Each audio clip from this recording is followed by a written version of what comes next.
Hello, church. This is your pastor, Jon Middendorf, and I just wanted to bring you up to speed on the decisions that were made this past Sunday night in the board meeting. Your board and pastors have come to a few conclusions as we all are still trying to make our way through this era of the pandemic and deal with the implications of the coronavirus, all the while being as faithful and erring on the side of caution and kindness just as best as we can. The board voted to begin meeting during the month of June, but under the following protections. First, we will meet in groups of no more than 150 in the sanctuary.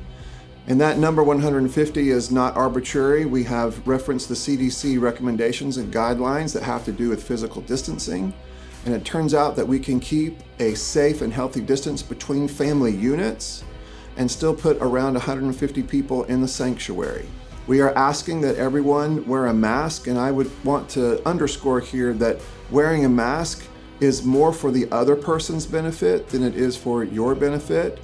It fits in our ethos around here of being people who prefer the other and of being hospitable. So we are asking everyone who elects to come to the service to come wearing their own mask if possible, and if not, we will supply a mask for you. Also, you will notice that the liturgies will be somewhat edited. It still won't be the kind of service that we all remember, this kind of service that we will get back to at some point. We won't, for the time being, do congregational singing, as studies have shown that that's one of the best ways to stir the air, where the aerosolized droplets tend to live for some time. And so we will sing from the platform, but we will not have congregational singing, at least for these next few weeks.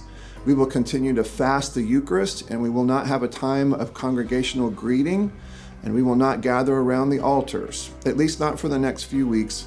Again, we're just trying to do what we can to err on the side of caution and err on the side of kindness. During these weeks, we will not have nursery, we will not have children's ministries, we will not have youth ministries or any age-specific ministries. In fact, we will not even be having morning Sunday school on site again for the next several weeks. Now, we will reassess, and the board is supposed to meet again in late June to see where we're at, to see what the numbers are showing, and we can make some changes for the month of July. Even as I speak, Sunday school class teachers are trying to contact their classes to see who might be willing to come to the church for a gathered worship experience, as opposed to those who might prefer to stay home. Once we have some idea of how many people want to gather in these different sorts of circumstances, then we will know how many services we will need, and we will know better what service times. I can tell you this, we will continue to have service on Friday night at 6 p.m. and we will invite people to that service. That service will be a little bit longer than an hour because we will have to record that service, and there might be some times where we have to change cameras around and that kind of thing, because that is the service that we will edit and continue to make available Sunday mornings at 10:30. If we need a second service, that second service will be on Sunday evening at 5 p.m. So it would be Friday night at 6 first service, but our second service would be Sunday evening at 5 p.m. Again, no childcare, no age-specific ministries of any kind. And Sunday school classes will be invited to continue to meet as they have met, and they seem to be flourishing by meeting online somewhere around 9 to 9:30 on Sunday mornings before we release the broadcast of our morning service at 10:30. So we will continue to operate on Sunday mornings with digital formats for both Sunday school and our morning worship service. I fully expect that many of you will make the decision to stay home to protect your own health, perhaps to protect the health of the person sitting next to you at home. Perhaps it protects the health of other people with whom you may come into contact with during a normal week. Hear me say this. We want to absolutely bless your decision to stay home. No one considers that to be somehow less brave or less faithful. If you need to continue to stay home, that is absolutely fine. You're not a better Christian if you decide to come. You're not a worse Christian if you decide to stay home. All of the above constitute good and healthy engagement in the life of the church and your own walk of faith. If you have attended OKC First for any length of time, you know that we are very excited about this new concept, our neighborhood of churches. Instead of one church and many sites, we are many churches in one site.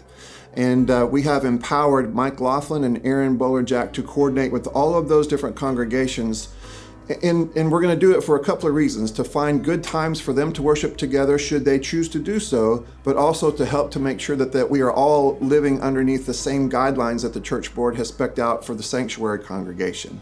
And so that will happen. We will find good times for each one of those congregations to meet, and I've already spoken with those congregations, and they are in fact willing to live underneath the guidelines and back the leadership of the OKC First Church Board. Many of you have asked me, Pastor, what can I do to help? First of all, you have been a phenomenal church. You have supported by participating in our online worship experiences, but also our online classes. I've just been blown away with all the different ways that you have supported your church, and not just by showing up, but also by giving and donating goods. We still have an atrium that's almost full of food because you have helped us, and we've been able to help literally hundreds of people to eat because you have helped out so well.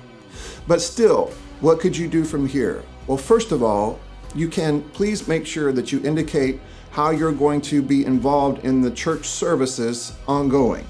Do you prefer to stay home, which is perfectly fine, or would you like to be one of those groups of 150 that gather here at the church? You got to just let us know. And you can do so by responding to your Sunday school teacher, or you can call the church and let us know which of those options you and your family will be choosing. Second, in order to pull off these multiple worship experiences, we will need some help. We obviously will need some people to serve as ushers and greeters. We have to be strategic as to where people are seated. We also need a group of people to help us clean after the service. If you are interested in helping us to clean and sanitize the building after our services, would you please let us know? You can call the church, 843-9588. Or you can email the church at info@okcfirst.com and indicate your interest. You and your commitment to service and your participation, you have been an embodied source of resurrection hope for me, your pastor. By the way, we've been talking about resurrection hope a lot. In fact, we've even had this photo contest, images of resurrection hope during the pandemic. And we've got 30 plus entries now, and I'm going to be showing a brief little video and showing you the winner. But something's going to happen, interestingly enough, this Sunday. It is Pentecost Sunday, and the Christian calendar shifts for us. We are no longer in the season of Easter, but we will be in the season of Pentecost. And you probably know the story of Pentecost, when the Spirit is revealed and all these other people are showing the signs of having been reached by the Spirit. We're not going to stop talking about glimpses of resurrection hope, but we are going to call it something different. Now we're going to call it evidence that the Spirit is still moving. We need your help. We need your help to not only pull off multiple services, but we still need your help to help identify those different places out in life where the Spirit is in fact moving. And yes, those are the same things as glimpses of resurrection hope. You have been, and I'm confident you will continue to be, that evidence that the Spirit is in fact moving and guiding and directing and leading and coaching and nourishing us toward health and life, and not just for each of us, but for all of us and for all of creation. These are our next steps. We will reassess and we'll reevaluate and let you know where we're headed for July and then August and September, but we are aching. I know I am. I know many of you are aching to all be back together someday, doing all of the things that make us, this unique people of God here at 4400 Northwest Expressway. And I promise that we will keep you posted. But again, thanks for the ways that you have embodied resurrection, hope, and grace.